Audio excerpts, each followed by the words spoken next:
Bonjour, donc je suis Corinne Gouget, je suis l'auteur du livre Additifs alimentaires danger qui a été édité en 14 éditions en français et qui arrivait à 175 000 exemplaires. Donc je suis passionnée par le sujet des additifs alimentaires depuis 19 ans et à l'époque j'étais future maman en Angleterre et j'ai découvert un article de 3 pages dans un magazine féminin sur les fameux E, 124, 621, etc. Et E, donc c'est pour Europe. Et après, on met 3 chiffres ou 4 pour désigner un additif.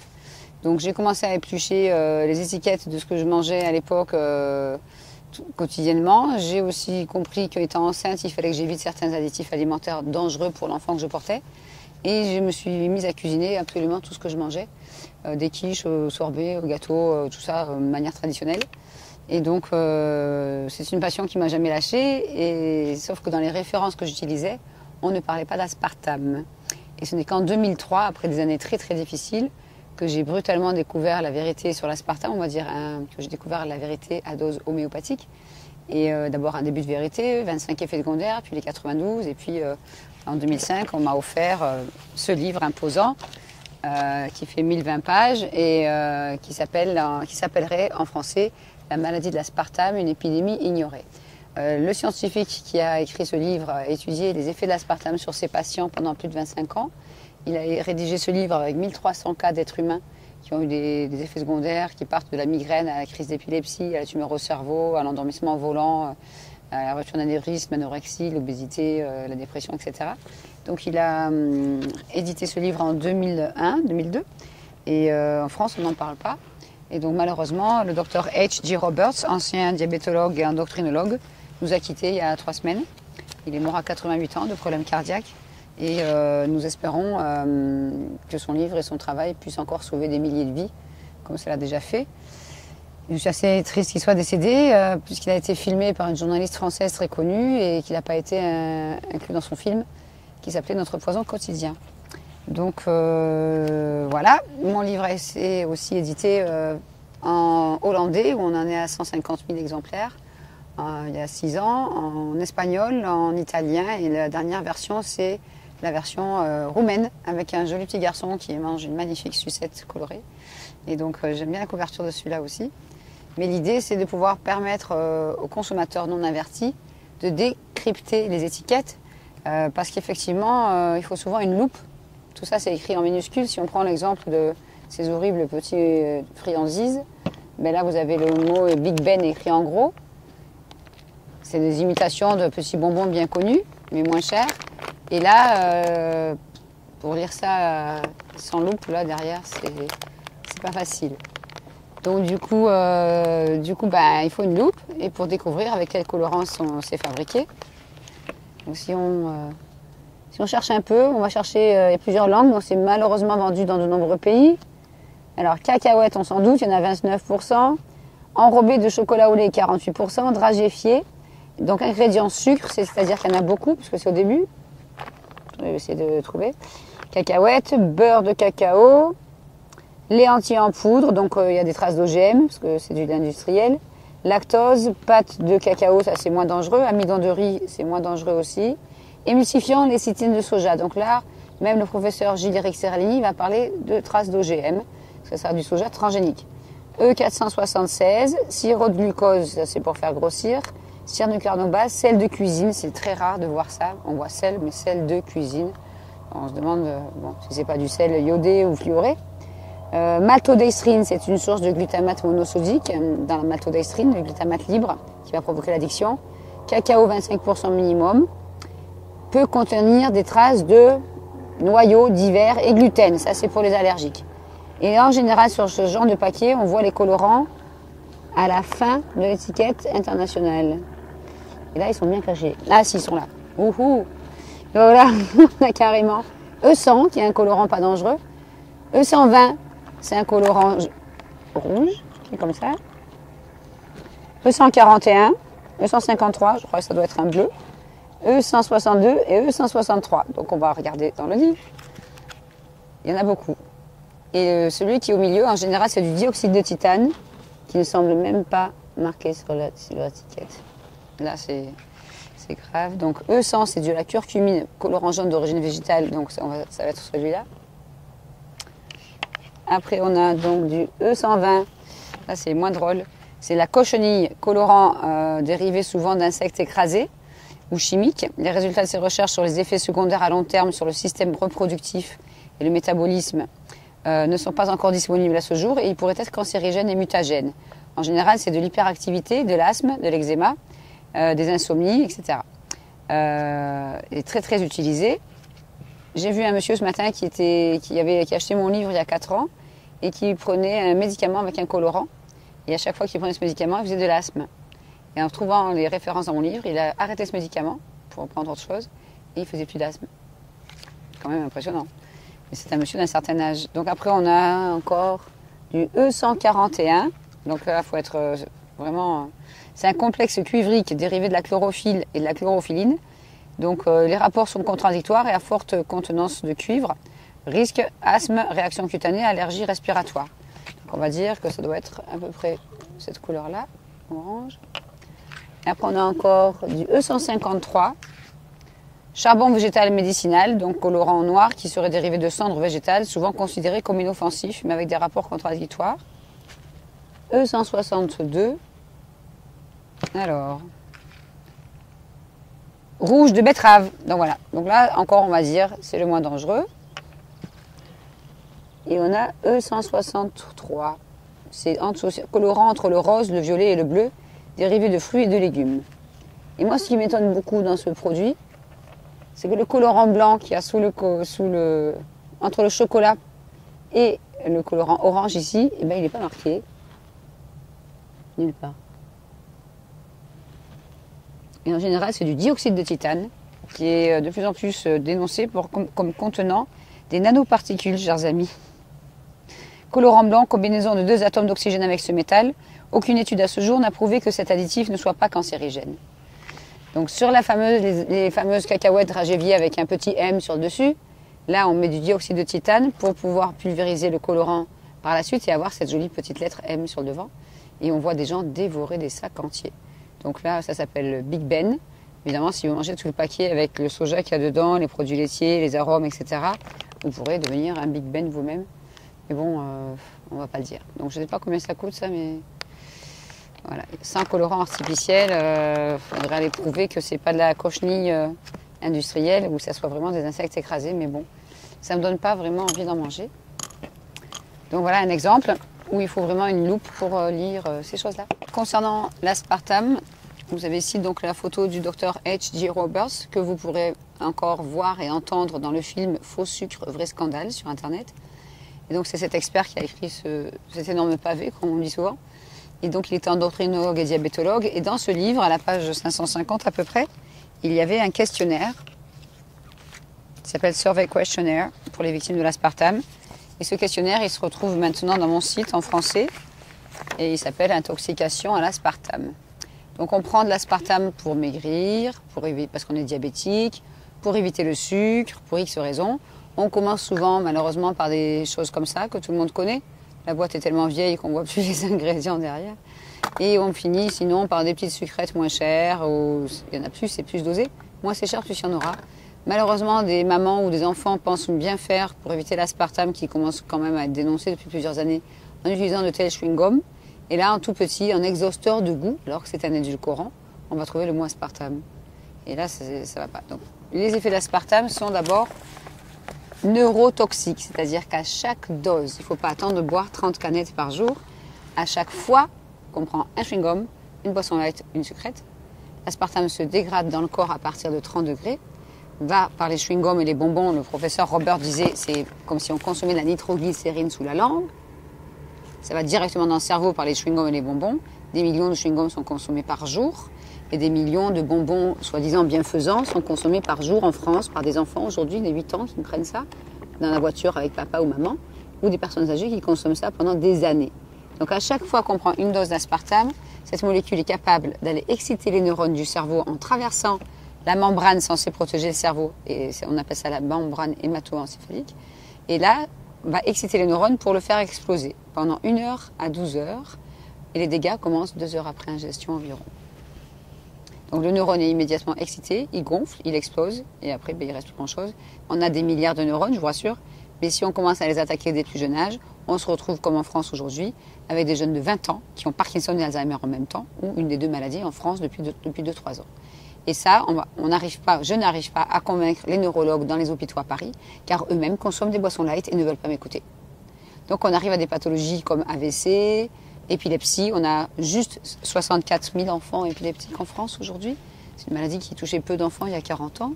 Et on ne va pas informer les spécialistes de cette maladie qui s'occupent de ces enfants. Par contre, on va former les instituteurs et institutrices à gérer des crises d'épilepsie chez ces élèves. Voilà. On parle aussi malheureusement beaucoup de l'AVC du nourrisson. Donc là, dans ce livre qui a 1 an, qui est écrit par le professeur Woodrow Monte. Donc ça s'appelle While Science Sleeps, a Sweetener Kills. Pendant que la science dort, un édulcorant tue. C'est clair. Il ne peut pas faire mieux. Donc cet expert est un passionné des maladies modernes, qu'il a étudié pendant des années, toute sa vie. Et donc il a spécialement étudié les effets du méthanol. Le méthanol, on va le retrouver dans les cigarettes. Quand on fume une cigarette ou un cigare, un peu moins, on respire du méthanol. Quand on boit des jus de fruits, myrtilles, tomates, pommes, jus de fruits, tout ce qui est légumes aussi en boîte, on consomme un peu de méthanol. Mais surtout, quand on prend de l'aspartame, c'est la source la plus importante, parce que c'est 10% de la molécule, et que ce méthanol, progressivement, c'est assez rapide pour l'aspartame, c'est 30 minutes après ingestion, se dégrade en formaldéhyde dans le foie, dans le cerveau, et ce formaldéhyde se dégrade en acide formique. Donc, en 1984-85, le professeur Woodrow Monte est passé à la télé, aux États-Unis, bien sûr, et il a parlé de ce problème de méthanol lié aussi à l'aspartame qui venait d'être sur le marché depuis 81 dans les produits secs et 83 dans les sodas. Et une femme qui était tombée enceinte l'été 84, il faisait très chaud cet été-là, et donc elle a bu 2 litres de soda light connu par jour pendant sa grossesse. Et elle a donné naissance à une petite fille avec les bras un peu atrophiés et la tête complètement déformée par le méthanol sans le savoir. Cette petite fille était en vie lorsqu'elle est née, mais en fait elle a fait un malaise, elle est née sourde et aveugle et elle est morte. Et on a confié une photo de la maman, de cette petite fille qui se rappelait Joy à la maman. Et la maman a vu le professeur Monte à la télé. Et elle a compris pourquoi son enfant était mort. Joy aurait eu 27 ans malheureusement. Et elle est partie chercher l'adresse du professeur Monte pour prendre rendez-vous. Le jour où elle est arrivée dans son bureau, elle était en pleurs avec une bouteille vide de soda light à la main et une enveloppe jaune. Et quand elle a ouvert l'enveloppe, cette photo est tombée par terre et elle a laissé la photo de Joy au professeur Woodrow Monte. Je vais vous la montrer car vous avez le droit de savoir. Je lisais ce livre en janvier 2012. Et la même semaine, je suis partie dans un supermarché prendre des photos de ces petites boîtes ridicules. Et une femme est arrivée avec un caddie, comme ça. Une jeune fille de 13-14 ans qui tenait le caddie avec elle, avec une tête déformée, qui bavait, même pas trisomique, avec un crâne déformé et qui ne pouvait pas parler. Et j'ai tourné la tête, c'était très dérangeant de voir un enfant avec une tête pareille. Et cette femme était en surpoids, avec des bottements au niveau des hanches, les cheveux abîmés, des kilos en trop, la peau toute abîmée aussi. Et elle s'est agrippée juste à 20 cm de moi à l'étagère pour aller prendre sa recharge de ça. Et j'étais choquée, j'ai pensé à ce livre, je pensais à cette photo de Joy. Et je voyais cet enfant du coin de l'œil, je disais, ah, c'est pas possible ce que je vois. Et cette femme, je lui dis, excusez-moi madame, il ne faut pas manger ça, c'est pas bon pour la santé. Je suis conférencière et on essaye à plusieurs personnes d'interdire l'aspartame dans le monde. Elle me dit, écoutez, ça fait 15 ans que j'en prends dans mon café tous les matins, je ne vais pas m'arrêter, je m'arrêterai que quand ça sera interdit. Donc agressive, etc. Ça fait des années qu'elle en prend, donc 15 ans tous les jours. Et c'est pour ça qu'elle a dû en prendre pendant la grossesse, que sa fille est complètement cérébralement déformée physiquement et mentalement. Et donc je n'ai rien pu dire, elle a pris sa recharge, elle a jeté dans son casier, elle a fait 5 mètres, c'était en janvier. Et une amie à elle s'arrête et lui dit « Ah bonjour, comment ça va? Bonne année et surtout bonne santé !» Et elle me dit « La santé c'est trop tard !» Et j'étais vraiment choquée de me dire « Mais pourquoi on a laissé faire ça ?» On le sait pourquoi, mais... Et j'ai appelé le professeur Woodrow Monte aux États-Unis et j'ai raconté ce que j'ai vu. Il me dit Corinne, j'en vois plein aussi. Et c'est malheureux de voir des enfants, des êtres humains handicapés à vie à cause de cette molécule consommée pendant la grossesse. Donc j'ai montré cette photo et ce livre à certaines personnes du ministère de la Santé le 28 mars dernier. Ils ont tourné la tête et ils n'ont rien fait pour prévenir des millions de Français innocents qui ne sont pas bilingues. Je suis désolée, la photo n'est pas très belle, mais il faut que les gens sachent ce que peut faire l'aspartame. Voici Joy, petite fille qui est morte le jour de sa naissance, donc, à cause de l'aspartame consommé à 2 litres par jour dans des sodas light par sa maman pendant la grossesse. Le docteur Roberts, quand il passait à la radio aux États-Unis, parlait de génocide.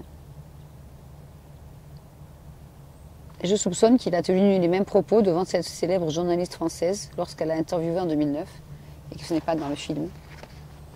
Et je suis vraiment déçue parce que maintenant qu'il est décédé, il est évident qu'il ne fera plus d'interview. Maintenant, je vais vous montrer aussi les dessins du livre du docteur Blaylock.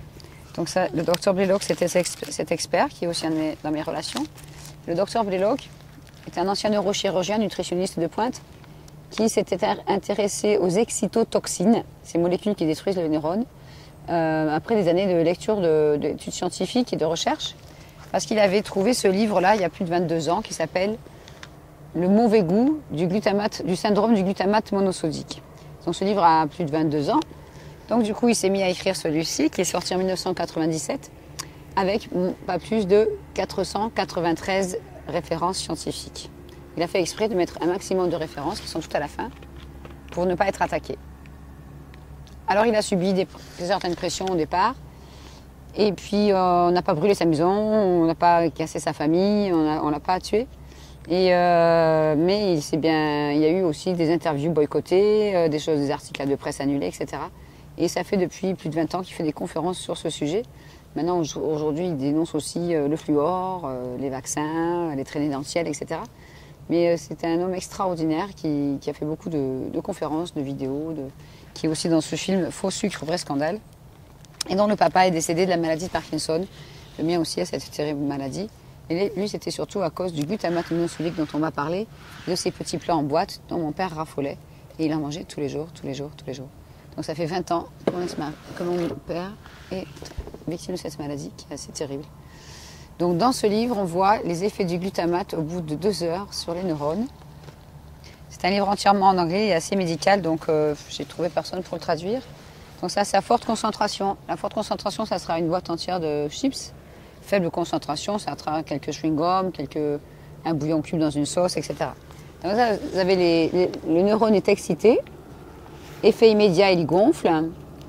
Là, c'est à forte dose, là, c'est à faible dose, il est un peu excité. Là, il est toujours pareil au bout d'1 heure, là, il a explosé. Et puis au bout de 2 heures, il reste plus grand-chose du neurone. Donc du coup, il est évident qu'il est préférable d'éviter de consommer ces excitotoxines rajoutées en excès dans la nourriture industrielle. Et on estime aux États-Unis que ces excitotoxines, surtout celle-là que je vais vous montrer, le glutamate monosodique ou E621, est présent dans plus de 95% des aliments industriels. Donc qu'est-ce qui reste à manger dans ces élevages industriels pour humains, on va dire? Rien.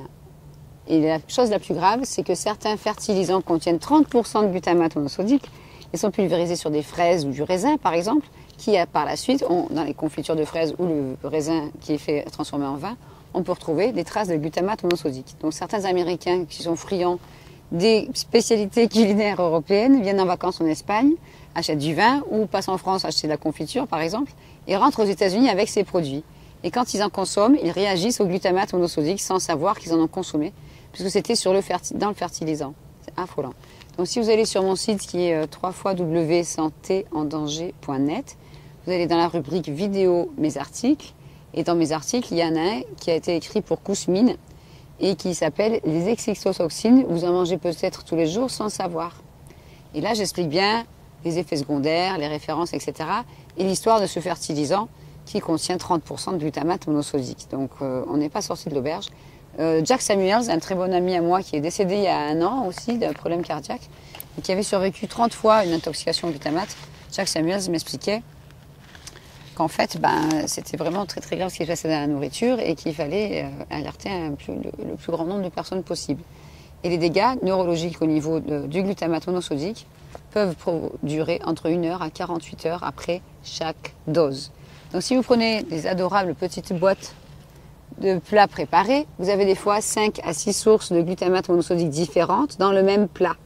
Le but, comme le dit le docteur Blaylock, c'est de donner du goût à quelque chose qui n'en a pas, qui garantit 1 an, 2 ans, voire plus dans la boîte, et qui, sans ça, n'aurait pas envie d'en manger. Si vous cuisinez des lentilles vous-même, avec une saucisse de Strasbourg, si possible, sans sulfite et sans colorant et sans glutamate, vous mettez ça dans un bocal pendant 3-4 jours, même une semaine, ça commence à moisir, c'est évident. Donc là, on va rajouter des conservateurs et puis des fois des colorants dans la saucisse. Et puis, quand vous allez ouvrir la boîte, il y a marqué engagement, qualité, viande d'origine contrôlée. Bon, on ne sait pas s'il y a du cheval dans la saucisse, mais bon, voilà. Source de vitalité. Je suis désolée, ça c'est de la tromperie aggravée. On ne peut pas avoir de la vitalité après avoir consommé un produit avec 6 sources de glutamate monosodique. Les premiers symptômes, 15 minutes après ingestion, si on est allergique, ça va être des nausées, envie de dormir, des vertiges, des envies de vomir, des migraines, et des éruptions cutanées sur le visage, voire œdème de Quint, genre gonflement de la langue et de la bouche ou du visage, et là la personne commence à s'étouffer. Donc ceux qui sont allergiques ont de la chance, entre guillemets, ils sont obligés de cuisiner tout ce qu'ils consomment, et surtout éviter aussi l'extrait de levure dans les produits bio qui sont aussi du glutamate monosodique. C'est affolant. Donc ça, il vaut mieux éviter. On ne peut pas avoir de vitalité après ça, mais ils ont été plus loin. Ils ont fait format croquette pour chien, pâté pour chien, format familial, on va dire. J'en donnerai même pas à mon chien. Et là, les enfants, l'enfant qui m'a donné ça a mangé ça avec sa sœur, son frère, sa maman.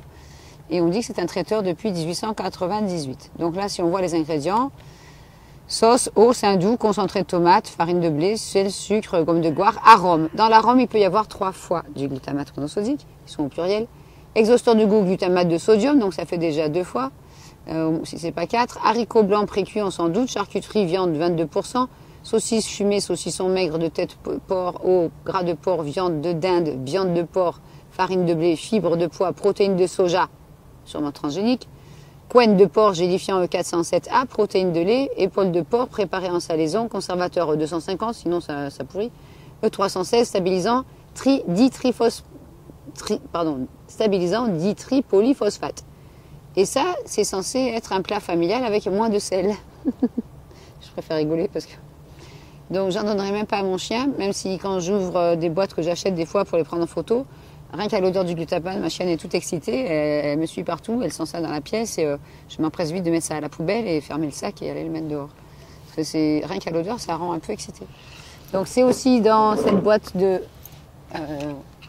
chips, c'est très connu. J'ai acheté la boîte exprès parce que là il y a quand même de l'abus. Exploding Cheese and Chili, goût explosif au chili et au fromage, avec même un thermomètre qui vous montre que c'est vraiment, si vous arrivez là, il faut éteindre le feu.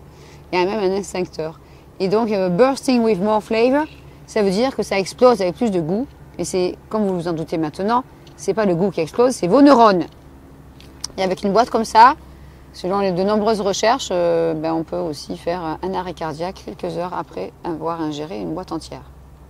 C'est affolant. Le but, c'est de donner du goût. Si vous allez sur Internet, et YouTube, et vous tapez la vérité sur le glutamate monosodique, vous verrez une vidéo qui dure 13 minutes, sous-titrée en français par un de mes amis, et qui a été diffusée à la télé en 1991 aux États-Unis, et après en janvier 92.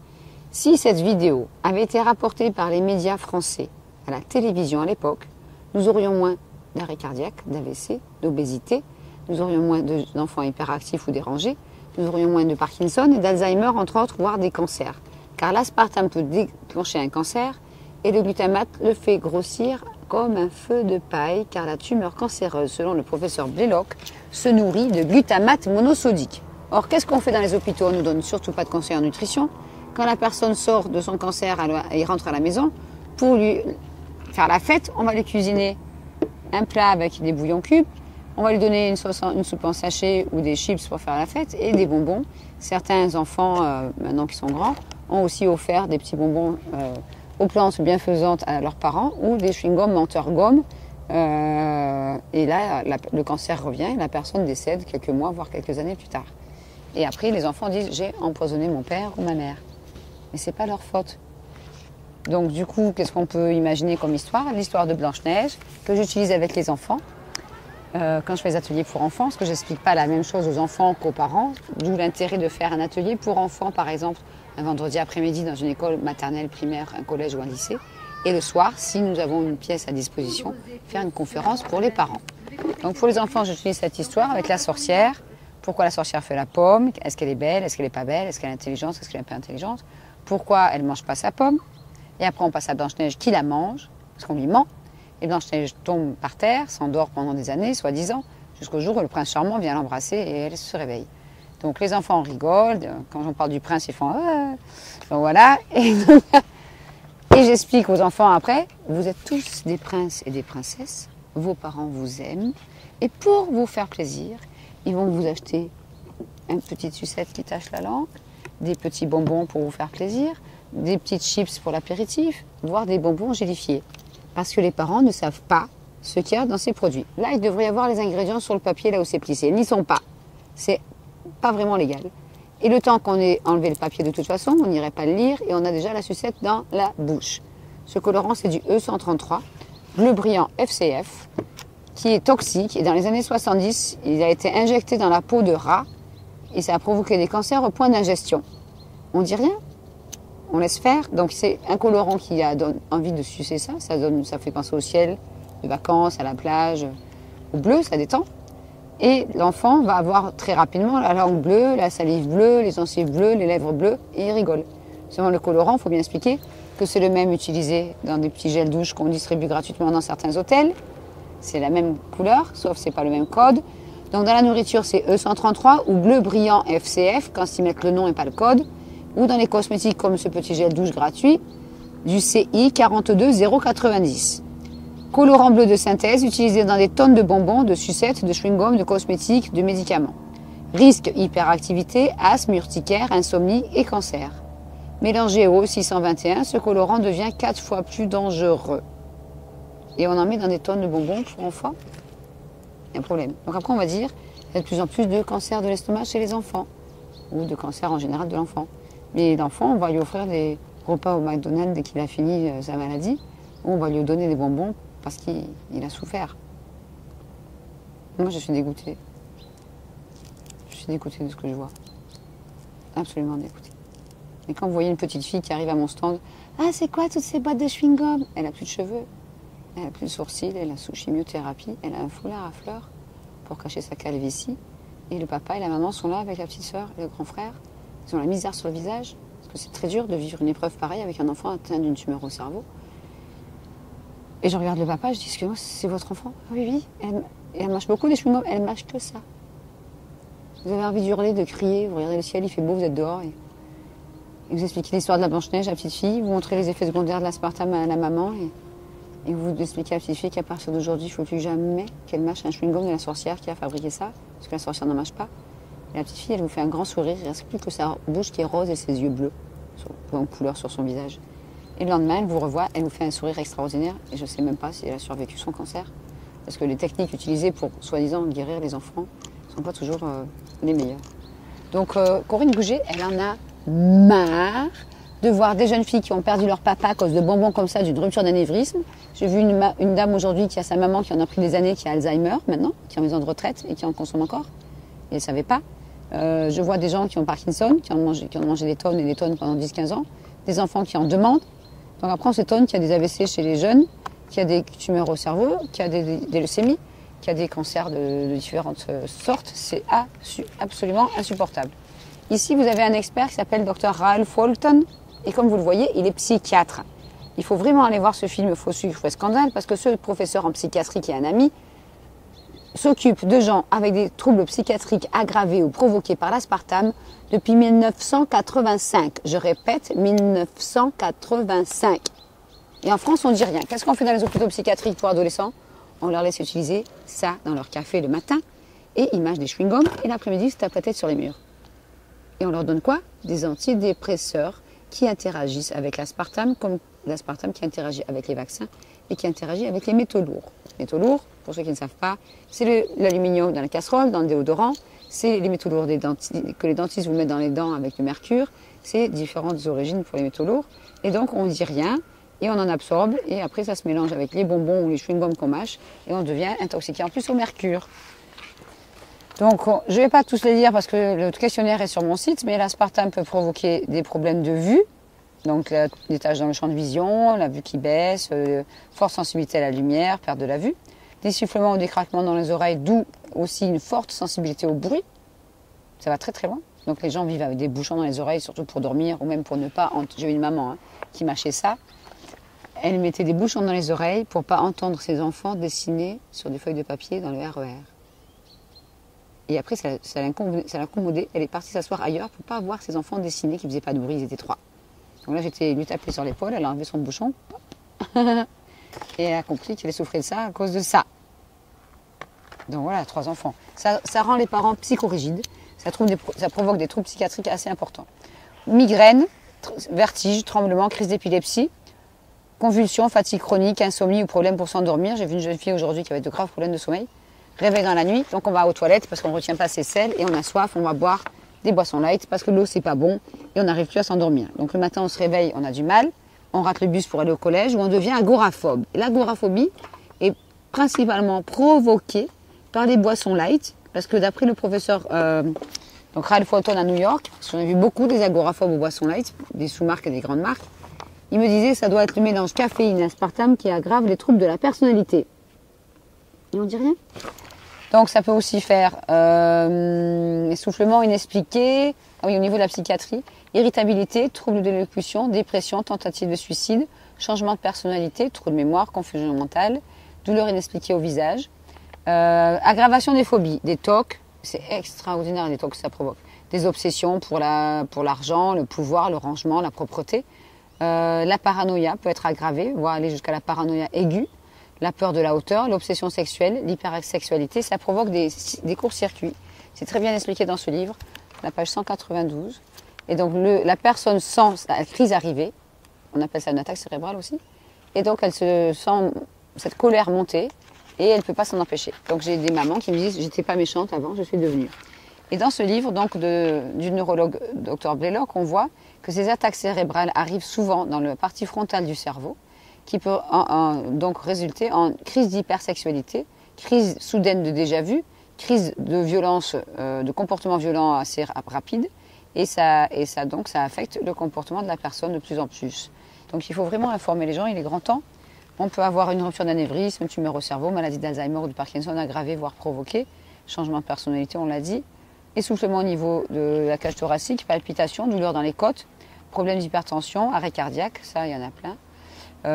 Douleur au ventre, nausées, diarrhée. Quand on achète des chewing-gums, on voit souvent une consommation excessive peut avoir des effets laxatifs. Je vous garantis que c'est vrai. On fabrique aussi en France des médicaments à l'aspartame pour provoquer les diarrhées. Chez les gens qui sont constipés à cause des antidépresseurs. Pardon. Mais l'aspartame aggrave la dépression. C'est nerveux, je rigole, mais c'est très grave. C'est affolant quoi. Donc du coup, on ne voit pas, c'est écrit trop petit, mais on consomme quand même et on a des diarrhées, on ira chercher des médicaments pour constiper.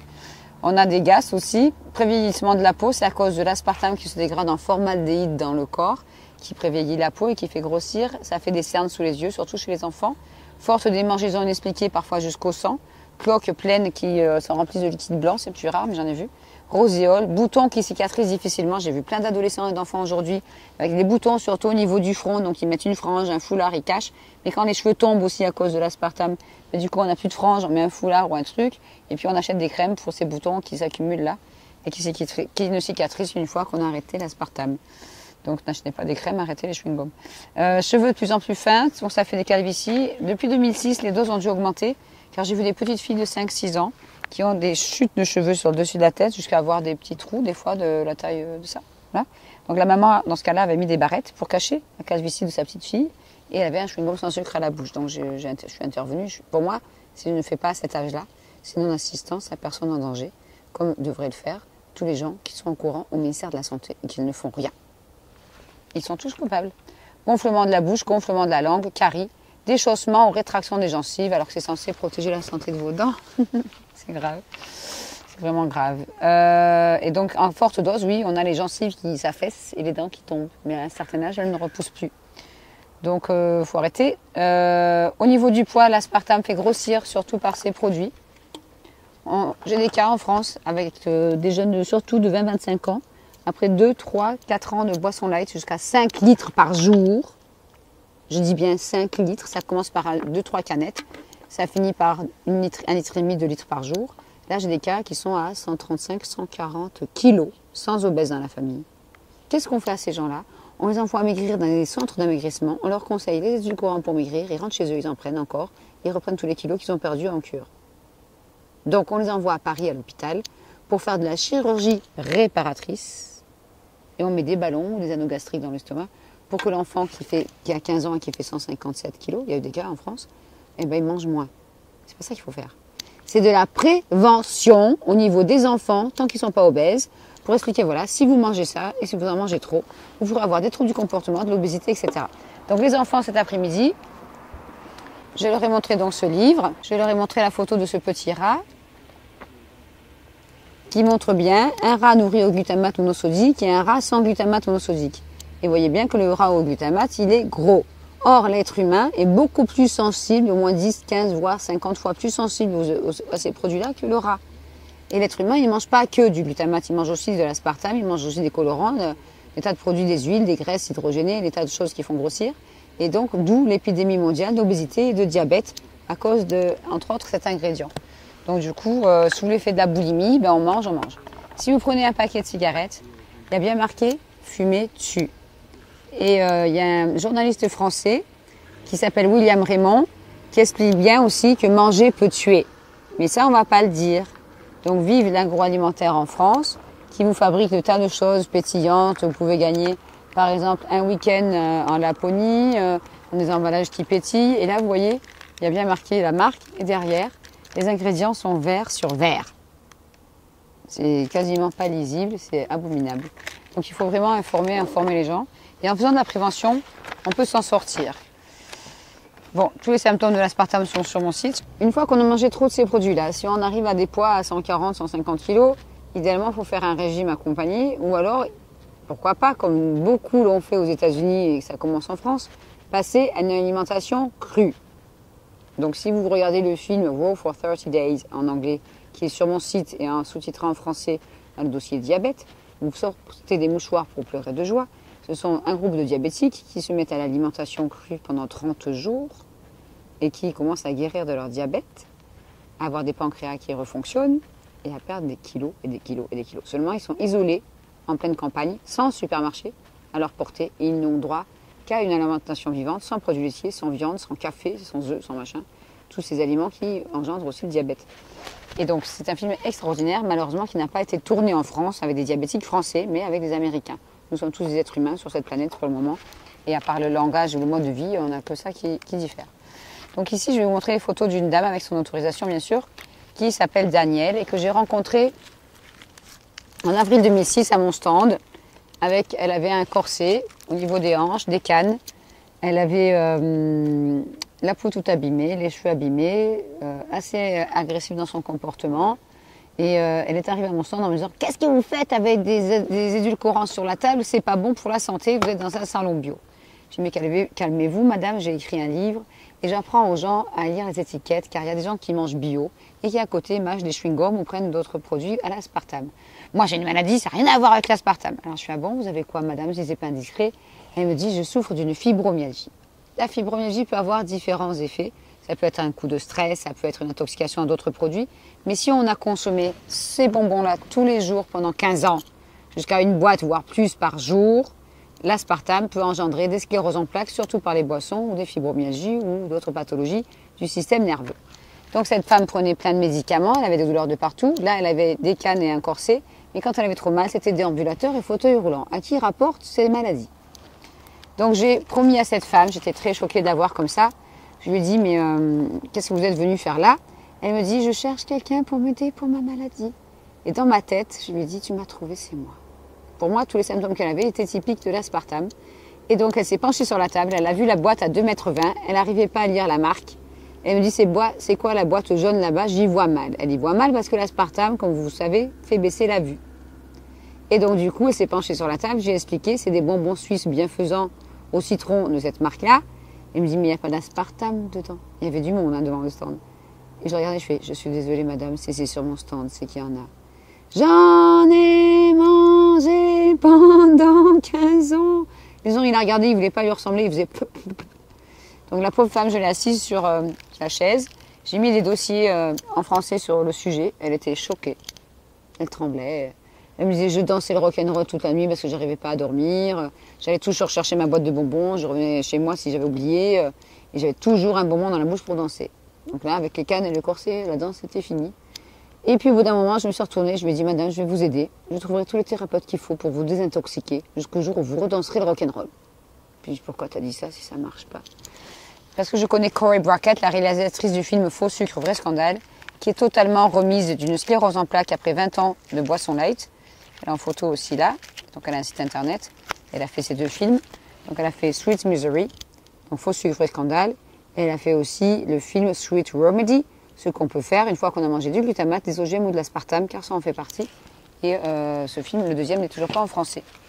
Donc du coup, j'ai trouvé une thérapeute qui est là, habillée en vert, qui a aidé Daniel à remarcher progressivement. Ça, là, on est en février 2007, donc Daniel marche. Je l'ai gardée une semaine chez moi, parce qu'elle pouvait avoir des petits soucis, mais elle vivait seule, donc je l'ai gardée chez moi, parce que moi aussi j'étais seule, vu qu'on m'avait enlevé mes enfants pour me faire taire, entre-temps. Et donc du coup, j'ai aidé cette femme tous les jours pour trouver des thérapeutes, pour prendre ses rendez-vous. Et je l'avais même amenée donc à Paris pour faire ses soins avec cette naturopathe. Et les photos suivantes ont été prises en octobre 2007, 1 an et demi après l'avoir rencontrée. Et quand je montre ces photos, j'ai montré à des milliers de gens, ils sont là. Alors on va faire comme aux gens. 1, 2, 3. Et Daniel danse le rock'n'roll. C'est moi qui ai pris ces photos, c'est moi qui l'ai filmé, c'est moi qui ai dansé avec elle. Je ne suis pas très douée en danse. C'était un bonheur extraordinaire. Vous avez l'impression d'avoir une pluie d'étoiles qui vous tombe dessus. Et le sourire et l'énergie de cette femme, c'était incroyable, inimaginable. Donc la peau est raffermie, elle a rajeuni, les cheveux ont repoussé, le sourire est là, alors qu'avant c'était une grimace de douleur permanente, 24 heures sur 24. Aujourd'hui, Daniel danse aussi le tango argentin. C'est une des meilleures danseuses de sa région et elle est très courtisée comme vous. Donc tout le monde est assez surpris car il y a 7 ans, elle était avec un fauteuil déambulateur et canne. Elle n'a jamais repris un bonbon empoisonné à l'aspartame de sa vie, mais il a fallu dépenser beaucoup d'argent pour nettoyer ce corps, le désintoxiquer avec des produits naturels. Ça demandait beaucoup d'efforts. Donc voilà, ça c'est une belle histoire. J'en ai encore plein. J'aimerais faire un film avec ces gens qui ont survécu. Non pas seulement pour montrer les gens qui en sont morts, parce que c'est trop triste, mais montrer les gens qui ont survécu et qui ont eu la volonté d'arrêter de consommer ces produits qui rendent addictifs, qui rendent accro. Ça provoque des addictions terribles.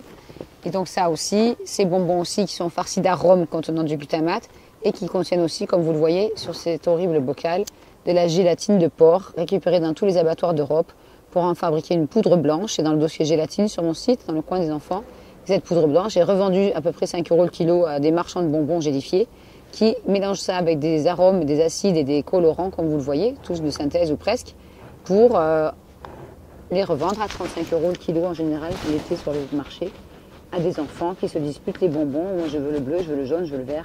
Le colorant n'a pas de goût, c'est l'arôme. Et l'arôme c'est du glutamate. Et donc après ça donne des enfants avec des cancers ou des personnes âgées avec des pathologies du trouble, des cancers aussi ou des troubles du système nerveux. Donc voilà, j'ai besoin d'aide pour qu'on informe au maximum ces gens, les enfants d'abord, les parents, les jeunes parents qui veulent savoir la vérité et les personnes âgées qui consomment aussi ces produits, car ils ont le droit de le savoir.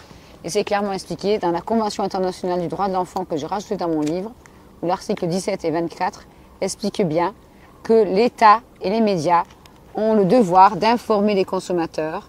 L'État et les médias doivent aussi, il est marqué, remplir je vais vous le dire, je vais recommencer. La Convention internationale des droits de l'enfant de l'ONU du 20 novembre 1989 précise à l'article 17 que les États parties reconnaissent l'importance de la fonction remplie par les médias et veillent à ce que l'enfant ait accès à une information et à des matériels provenant de sources nationales et internationales diverses, notamment ceux qui visent à promouvoir son bien-être social, donc trouble du comportement à cause de ces produits, ça en fait partie, spirituel et moral, ainsi que sa santé physique et mentale. Ces produits agissent sur la santé physique et mentale, tout ce que j'ai sur la table. Si vous voulez rendre votre enfant monstrueux, donnez-lui un paquet de ça.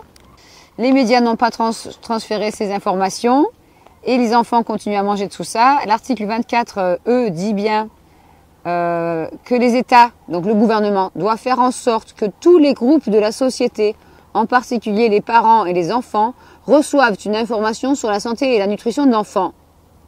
Elle est où l'information en France? On ne dit rien. R-I-E-N.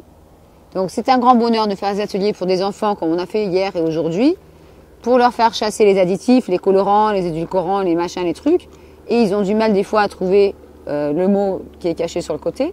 Et donc du coup on met tout ça à la poubelle et après on mange un petit dessert qu'on fait soi-même, sans additifs, sans acide citrique, sans vitamines de synthèse, car on n'a pas besoin de tous ces produits-là quand on mange des aliments frais et si possible sans pesticides. Donc voilà, si vous désirez en savoir plus, vous pouvez toujours aller sur mon site ou m'envoyer un petit mail. Aidez-moi à faire passer le message, car des millions de gens sont en danger en France à cause de cette malbouffe qui ne sont que des marchandises à boycotter, comme c'était dit dans le film de Colin Serrault, qui s'appelait « Solution locale pour un désordre mondial ». Et donc voilà, vous êtes les patrons de ces gens-là, vous leur donnez de l'argent, vous votez pour eux quand vous achetez ces produits. Il ne tient qu'à vous d'acheter autrement, de consommer intelligemment, d'acheter vos produits frais, si possible locaux auprès des gens qui les font pousser ou qui les cultivent, ou qui les élèvent, et selon vos choix. Et donc du coup, de donner de l'argent à des gens qui vont pouvoir produire mieux pour vous, qui consommeraient mieux. Voilà. Bonne santé à vous, surtout à vos enfants.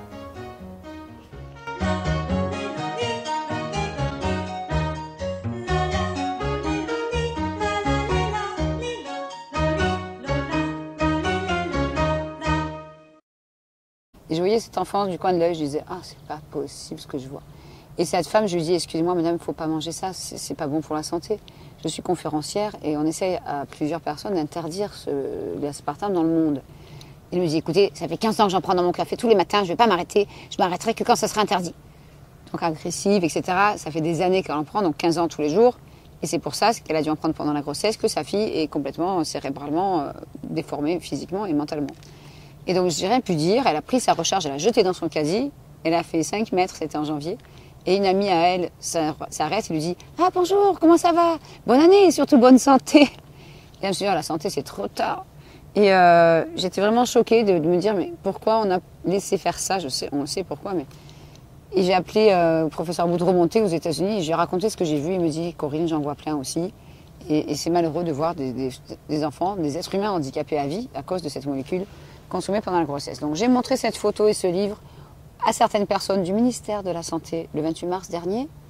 Ils ont tourné la tête et ils n'ont rien fait pour prévenir des millions de Français innocents qui ne sont pas bilingues. Je suis désolée, la photo n'est pas très belle, mais il faut que les gens sachent ce que peut faire l'aspartame. Voici Joy, petite fille qui est morte le jour de sa naissance, donc, à cause de l'aspartame consommé à 2 litres par jour dans des sodas light par sa maman pendant la grossesse. Le docteur Roberts, quand il passait à la radio aux États-Unis, parlait de génocide. Et je soupçonne qu'il a tenu les mêmes propos devant cette célèbre journaliste française lorsqu'elle l'a interviewé en 2009 et que ce n'est pas dans le film. Et je suis vraiment déçue parce que maintenant qu'il est décédé, il est évident qu'il ne fera plus d'interview. Maintenant, je vais vous montrer aussi les dessins du livre du docteur Blaylock. Donc ça, le docteur Blaylock, c'était cet expert qui est aussi dans mes relations. Le docteur Blaylock est un ancien neurochirurgien, nutritionniste de pointe, qui s'était intéressé aux excitotoxines, ces molécules qui détruisent les neurones, après des années de lecture d'études scientifiques et de recherche, parce qu'il avait trouvé ce livre-là il y a plus de 22 ans qui s'appelle « Le mauvais goût du syndrome du glutamate monosodique ». Donc ce livre a plus de 22 ans. Donc du coup, il s'est mis à écrire celui-ci, qui est sorti en 1997, avec pas plus de 493 références scientifiques. Il a fait exprès de mettre un maximum de références, qui sont toutes à la fin, pour ne pas être attaqué. Alors il a subi certaines pressions au départ, et puis on n'a pas brûlé sa maison, on n'a pas cassé sa famille, on l'a pas tué. Mais il y a eu aussi des interviews boycottées, des articles de presse annulés, etc. Et ça fait depuis plus de 20 ans qu'il fait des conférences sur ce sujet. Maintenant, aujourd'hui, il dénonce aussi le fluor, les vaccins, les traînées dentielles, etc. Mais c'était un homme extraordinaire qui a fait beaucoup de conférences, de vidéos, qui est aussi dans ce film Faux sucre, vrai scandale. Et dont le papa est décédé de la maladie de Parkinson. Le mien aussi a cette terrible maladie. Et lui, c'était surtout à cause du glutamate monosodique dont on m'a parlé, de ces petits plats en boîte dont mon père raffolait. Et il en mangeait tous les jours, tous les jours, tous les jours. Donc ça fait 20 ans que mon père est victime de cette maladie qui est assez terrible. Donc dans ce livre, on voit les effets du glutamate au bout de 2 heures sur les neurones. C'est un livre entièrement en anglais et assez médical, donc j'ai trouvé personne pour le traduire. Donc ça, c'est à forte concentration. La forte concentration, ça sera une boîte entière de chips. Faible concentration, ça sera quelques chewing-gums, un bouillon cube dans une sauce, etc. Donc là, vous avez le neurone est excité. Effet immédiat, il gonfle. Là, c'est à forte dose. Là, c'est à faible dose, il est un peu excité. Là, il est toujours pareil au bout d'une heure. Là, il a explosé. Et puis, au bout de 2 heures, il reste plus grand-chose du neurone. Donc, du coup, il est évident qu'il est préférable d'éviter de consommer ces excitotoxines rajoutées en excès dans la nourriture industrielle. Et on estime aux États-Unis que ces excitotoxines, surtout celle-là que je vais vous montrer, le glutamate monosodique ou E621, est présent dans plus de 95% des aliments industriels. Donc, qu'est-ce qui reste à manger dans ces élevages industriels pour humains? On va dire rien. Et la chose la plus grave, c'est que certains fertilisants contiennent 30% de glutamate monosodique et sont pulvérisés sur des fraises ou du raisin, par exemple, qui, par la suite, dans les confitures de fraises ou le raisin qui est fait transformer en vin, on peut retrouver des... Ça, c'est pour les allergiques. Et en général, sur ce genre de paquet, on voit les colorants à la fin de l'étiquette internationale. Et là, ils sont bien cachés. Ah, si, ils sont là. Ouhou. Et voilà, on a carrément E100, qui est un colorant pas dangereux. E120, c'est un colorant rouge, qui est comme ça. E141, E153, je crois que ça doit être un bleu. E162 et E163. Donc, on va regarder dans le livre. Il y en a beaucoup. Et celui qui est au milieu, en général, c'est du dioxyde de titane, qui ne semble même pas marqué sur l'étiquette. Là, c'est grave. Donc, E100, c'est de la curcumine, colorant jaune d'origine végétale. Donc, ça va être celui-là. Après, on a donc du E120. Là, c'est moins drôle. C'est la cochenille, colorant dérivé souvent d'insectes écrasés ou chimiques. Les résultats de ces recherches sur les effets secondaires à long terme sur le système reproductif et le métabolisme ne sont pas encore disponibles à ce jour et ils pourraient être cancérigènes et mutagènes. En général, c'est de l'hyperactivité, de l'asthme, de l'eczéma, des insomnies, etc. Et très très utilisé. J'ai vu un monsieur ce matin qui a acheté mon livre il y a 4 ans et qui prenait un médicament avec un colorant. Et à chaque fois qu'il prenait ce médicament, il faisait de l'asthme. Et en trouvant les références dans mon livre, il a arrêté ce médicament pour prendre autre chose et il faisait plus d'asthme. Quand même impressionnant. Mais c'est un monsieur d'un certain âge. Donc après, on a encore du E141. Donc là, il faut être vraiment... C'est un complexe cuivrique dérivé de la chlorophylle et de la chlorophyline. Donc les rapports sont contradictoires et à forte contenance de cuivre. Risque, asthme, réaction cutanée, allergie respiratoire. Donc on va dire que ça doit être à peu près cette couleur-là, orange. Et après, on a encore du E153. Charbon végétal médicinal, donc colorant noir qui serait dérivé de cendres végétales, souvent considéré comme inoffensif, mais avec des rapports contradictoires. E162. Alors,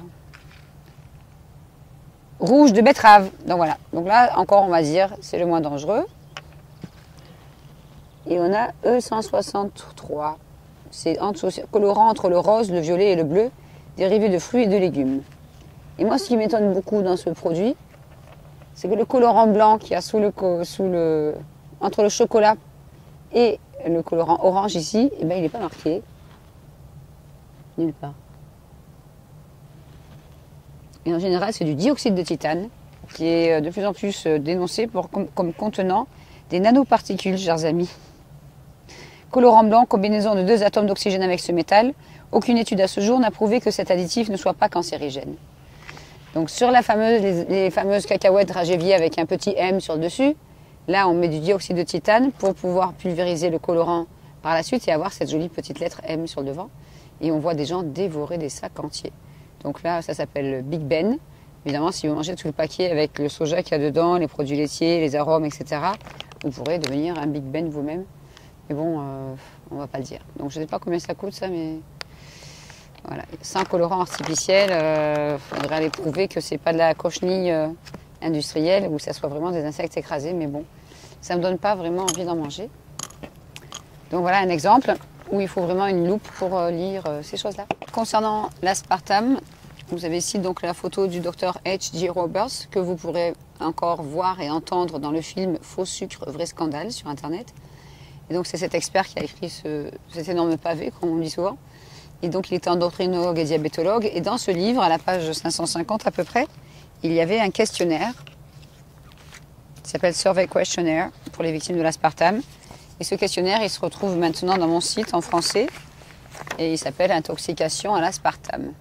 Donc on prend de l'aspartame pour maigrir, parce qu'on est diabétique, pour éviter le sucre, pour X raisons. On commence souvent malheureusement par des choses comme ça que tout le monde connaît.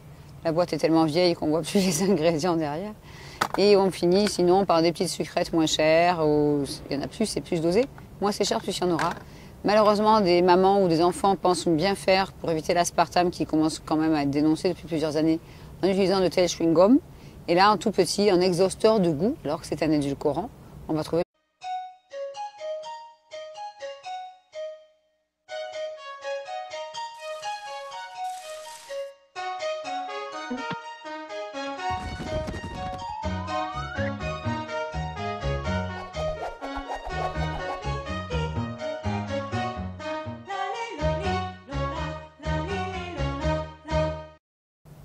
Bonjour, donc je suis Corinne Gouget, je suis l'auteur du livre Additifs alimentaires danger qui a été édité en 14 éditions en français et qui arrivait à 175 000 exemplaires. Donc je suis passionnée par le sujet des additifs alimentaires depuis 19 ans et à l'époque j'étais future maman en Angleterre et j'ai découvert un article de 3 pages dans un magazine féminin sur les fameux E, 124, 621, etc. Et E, donc c'est pour Europe. Et après, on met 3 chiffres ou 4 pour désigner un additif. Donc j'ai commencé à éplucher les étiquettes de ce que je mangeais à l'époque quotidiennement. J'ai aussi compris qu'étant enceinte, il fallait que j'évite certains additifs alimentaires dangereux pour l'enfant que je portais. Et je me suis mise à cuisiner absolument tout ce que je mangeais. Des quiches, au sorbet, au gâteau, tout ça de manière traditionnelle. Et donc c'est une passion qui ne m'a jamais lâchée. Sauf que dans les références que j'utilisais, on ne parlait pas d'aspartame. Et ce n'est qu'en 2003, après des années très très difficiles, que j'ai brutalement découvert la vérité sur l'aspartame, on va dire que j'ai découvert la vérité à dose homéopathique. Et d'abord un début de vérité, 25 effets secondaires, puis les 92, et puis en 2005, on m'a offert ce livre imposant qui fait 1020 pages et qui s'appellerait en français « La maladie de l'aspartame, une épidémie ignorée ». Le scientifique qui a écrit ce livre a étudié les effets de l'aspartame sur ses patients pendant plus de 25 ans. Il a rédigé ce livre avec 1300 cas d'êtres humains qui ont eu des effets secondaires qui partent de la migraine à la crise d'épilepsie, à la tumeur au cerveau, à l'endormissement volant, à la rupture d'anévrisme, l'anorexie, l'obésité, la dépression, etc. Donc il a édité ce livre en 2001-2002 et en France on n'en parle pas. Et donc malheureusement le docteur H.G. Roberts, ancien diabétologue et endocrinologue, nous a quittés il y a 3 semaines. Il est mort à 88 ans de problèmes cardiaques et nous espérons que son livre et son travail puissent encore sauver des milliers de vies, comme cela a déjà fait. Je suis assez triste qu'il soit décédé, puisqu'il a été filmé par une journaliste française très connue et qu'il n'a pas été inclus dans son film, qui s'appelait Notre poison quotidien. Donc voilà, mon livre est aussi édité en hollandais, où on en est à 150 000 exemplaires. Il y a 6 ans, en espagnol, en italien, et la dernière version, c'est la version roumaine, avec un joli petit garçon qui mange une magnifique sucette colorée. Et donc j'aime bien la couverture de celui-là aussi. Mais l'idée, c'est de pouvoir permettre aux consommateurs non avertis de décrypter les étiquettes, parce qu'effectivement, il faut souvent une loupe. Tout ça, c'est écrit en minuscules. Si on prend l'exemple de ces horribles petits friandises, ben là, vous avez le mot Big Ben écrit en gros. C'est des imitations de petits bonbons bien connus, mais moins chers. Et là, pour lire ça sans loupe, là, derrière, c'est pas facile. Donc, du coup, ben, il faut une loupe. Et pour découvrir avec quel colorant c'est fabriqué. Donc, si on cherche un peu, on va chercher, il y a plusieurs langues, donc c'est malheureusement vendu dans de nombreux pays. Alors, cacahuètes, on s'en doute, il y en a 29%. Enrobé de chocolat au lait, 48%. Dragéfié. Donc, ingrédients sucre, c'est-à-dire qu'il y en a beaucoup, puisque c'est au début. Je vais essayer de trouver. Cacahuètes, beurre de cacao, lait entier en poudre, donc il y a des traces d'OGM, parce que c'est du lait industriel. Lactose, pâte de cacao, ça c'est moins dangereux. Amidon de riz, c'est moins dangereux aussi. Émulsifiant, lécithine de soja. Donc là, même le professeur Gilles-Éric Serlini va parler de traces d'OGM, parce que ça sera du soja transgénique. E476, sirop de glucose, ça c'est pour faire grossir. cyanocarbone, sel de cuisine, c'est très rare de voir ça. On voit sel, mais sel de cuisine. On se demande bon, si c'est pas du sel iodé ou fluoré. Maltodextrine, c'est une source de glutamate monosodique. Dans la maltodextrine, le glutamate libre qui va provoquer l'addiction. Cacao 25% minimum. Peut contenir des traces de noyaux divers et gluten. Traces de glutamate monosodique. Donc certains Américains qui sont friands des spécialités culinaires européennes viennent en vacances en Espagne, achètent du vin ou passent en France acheter de la confiture par exemple et rentrent aux États-Unis avec ces produits. Et quand ils en consomment, ils réagissent au glutamate monosodique sans savoir qu'ils en ont consommé puisque c'était dans le fertilisant. C'est affolant. Donc si vous allez sur mon site qui est www.santéendanger.net, vous allez dans la rubrique vidéo mes articles et dans mes articles il y en a un qui a été écrit pour Kousmine et qui s'appelle les excitotoxines. Vous en mangez peut-être tous les jours sans savoir. Et là j'explique bien les effets secondaires, les références, etc.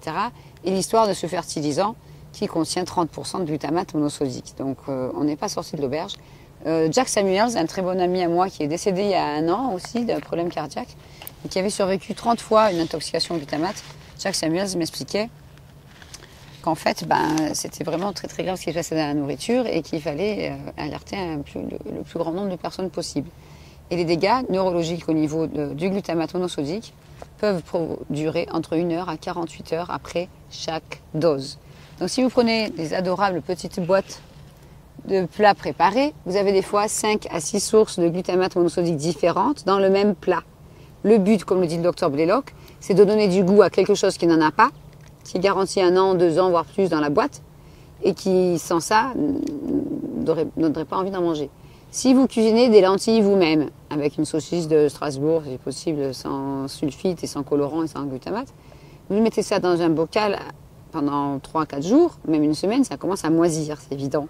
Donc là, on va rajouter des conservateurs, et puis des fois des colorants dans la saucisse. Et puis, quand vous allez ouvrir la boîte, il y a marqué engagement, qualité, viande d'origine contrôlée. Bon, on ne savait pas s'il y a du cheval dans la saucisse, mais bon, voilà. Source de vitalité. Je suis désolée, ça c'est de la tromperie aggravée. On ne peut pas avoir de la vitalité après avoir consommé un produit avec 6 sources de glutamate monosodique.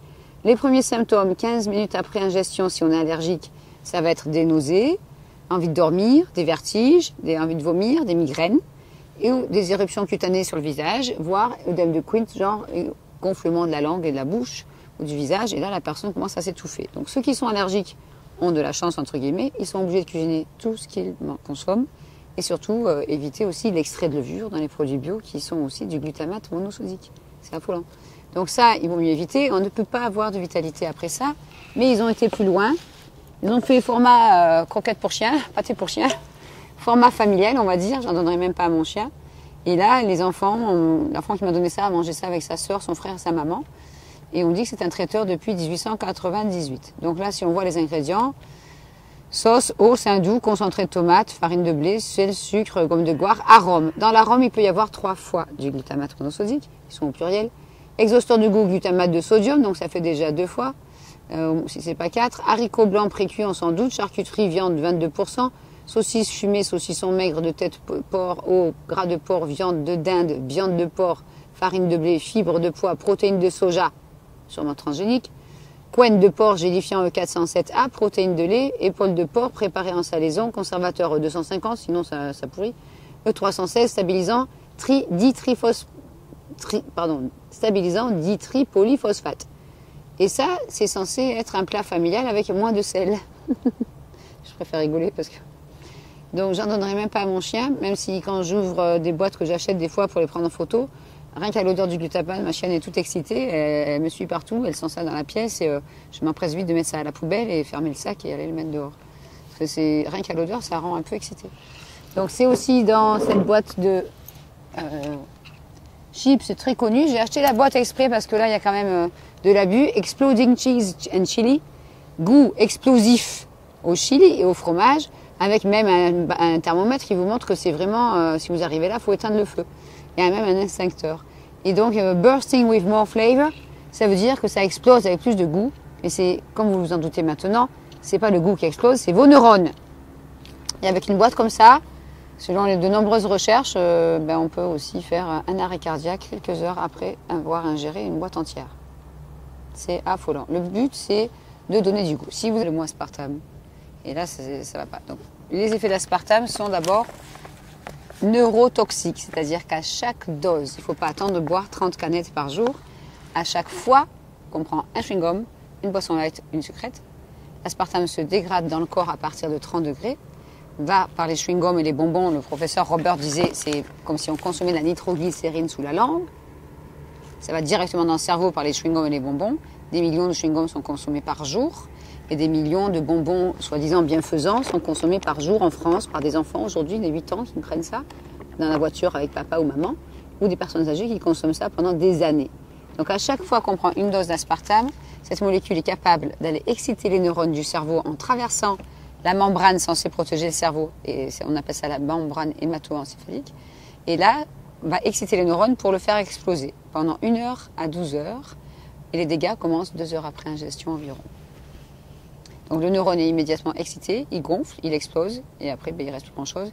On a des milliards de neurones, je vous rassure, mais si on commence à les attaquer dès le plus jeune âge, on se retrouve comme en France aujourd'hui, avec des jeunes de 20 ans qui ont Parkinson et Alzheimer en même temps, ou une des deux maladies en France depuis 2-3 ans.